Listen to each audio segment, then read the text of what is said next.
Hey everybody, welcome to another edition of NAHL Coaches Corner. I'm Alex Kyrias.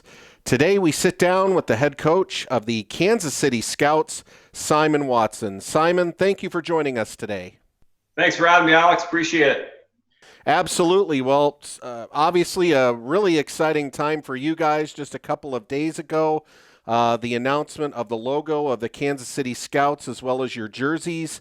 Has to be an exciting time here in June, and you have to be excited with how the logo looks and the response from the public. Yeah, there's a lot of excitement in the area here.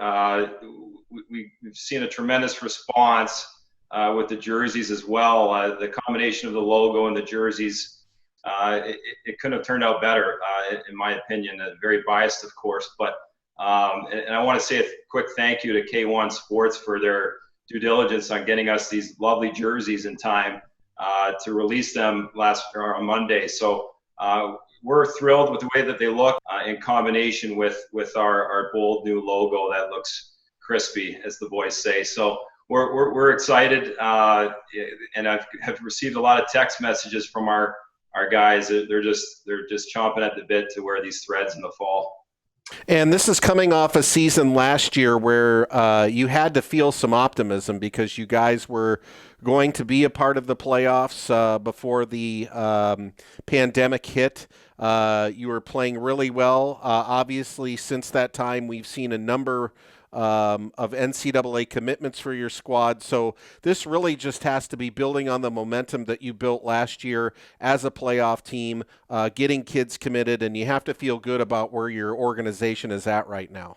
Yeah, and listen, first and foremost, I want to say thank you to everyone in Topeka, the community that provided such a great environment for our guys, and us being there just for a short time, 2 years. I mean, there's a rich tradition of hockey, junior hockey especially, with the Road Runners there, and a lot of great players, great coaches that went through that program. We couldn't be, we can't thank everyone enough, from our billets, our corporate partners, season ticket holders, booster club members, all the way down the line to our staff. I mean, it was a great experience for me personally, and we can't thank them enough. But you're right, Alex, a lot of optimism, a lot of excitement here.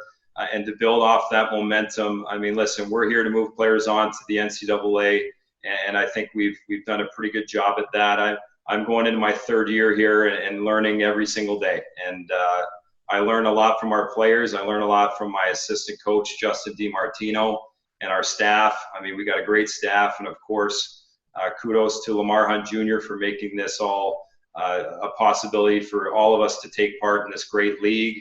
It's been a wonderful experience thus far, but pushing forward here in 2021, a new brand, a new area, of course, Kansas City. Man, I'm extremely biased when it comes to this town. I've been here 12 years.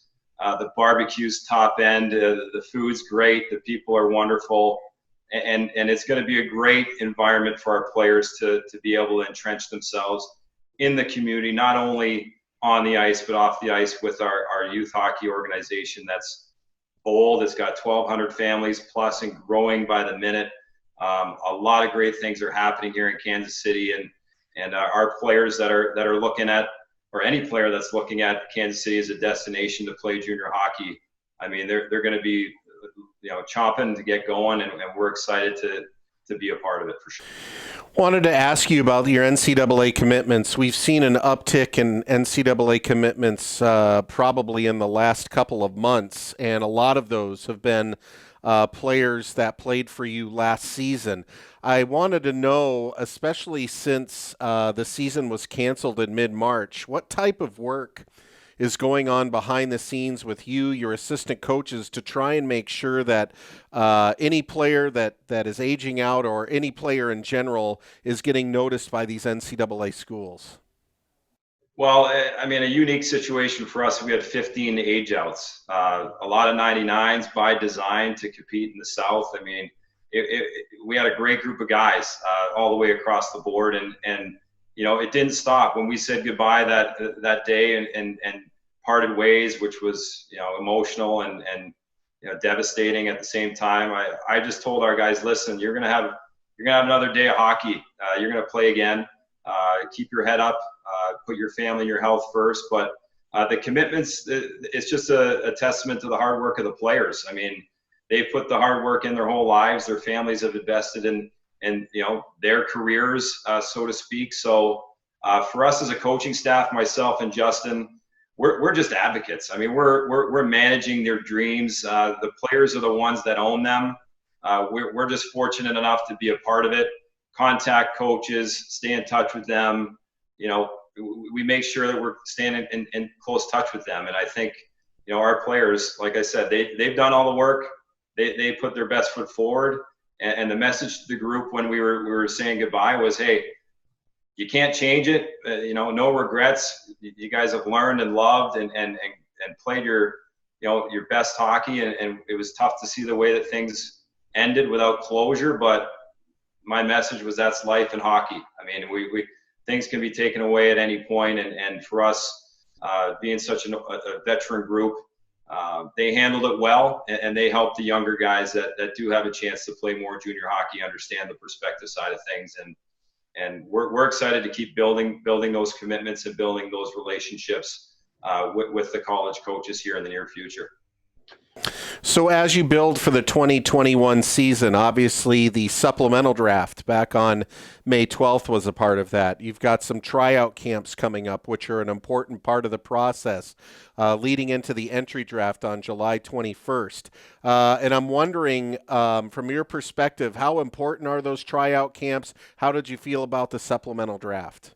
Well, the way that we approach tryout camps is it's huge to build your current roster and the roster for that upcoming season. But I mean, we've seen several players from the original Pilots main camp that we had in 2018 that didn't make our team that year, but then ended up on our roster the following season. So I like to say to players, prospective players, guys that have, yes, they might be in their last year of junior. Yeah, you got to give it your all and go and try out for teams and see where you're at. But players that have a little bit of a time frame left on their clock, listen, this is a great opportunity to get feedback, see where you're at.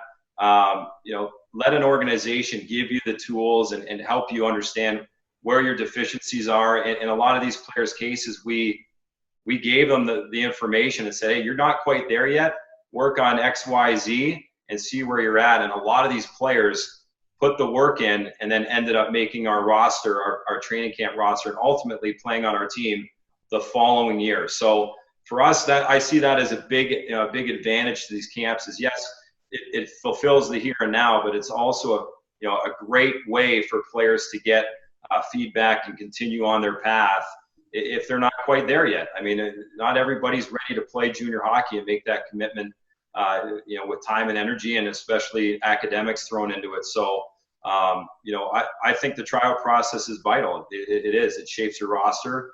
The draft is also monumental. You put a lot of onus on your draft picks and shaping your protected list to get the players that you like. This offseason, we were in a different position than we've been the last couple of years with 15 age outs, a lot of openings on our roster next season. And, with that kind of uncertainty, we wanted to approach this supplemental draft in a manner of using tenders basically and securing players that we know will be an impact guy for our team in the fall. And we addressed some needs on the defensive side of the puck with some size and some youth with 6'6" Bryce Cooper, an 03 that has a wonderful, high-end ceiling that we think the sky's the limit for him, and some defensive prowess as well. And Jobin Alderaji, a name that I'm going to struggle with the whole time he plays with us, but he's a great young guy, a 2001 that's going to come in and be a mainstay up the middle and play some minutes in all situations. And then, of course, some scoring with Connor Ronayne, an 02 right shot player for Victory Honda that put up points in midget that we're looking to make for him to make the transition here to junior hockey and put his best foot forward. But all these things are vital, and it all provides us a good framework and, of course, exposure for our guys and gets them in front of our eyes. And we're not the only team that gets to see just one player. I know different players go to different camps, and that's great. They should. They need that feedback and get in front of as many eyes as they can, and hopefully crack a squad. That's what it's all about. Well, Simon, I got to say those jerseys look great behind you. We are happy to have the newly rebranded Kansas City Scouts as a part of the league. You've done a great job there in your first couple of seasons, and we're certainly looking forward to what you've got going in Kansas City for the upcoming 2021 season. We hope you stay safe here the remainder of the summer. Have a great camp, and we'll see you in September for the start of the 2021 season. Thanks for your kind words, Alex. Take care, guys. Thank you. Absolutely. That is Simon Watson, the head coach of the Kansas City Scouts, here on another edition of NAHL Coaches Corner.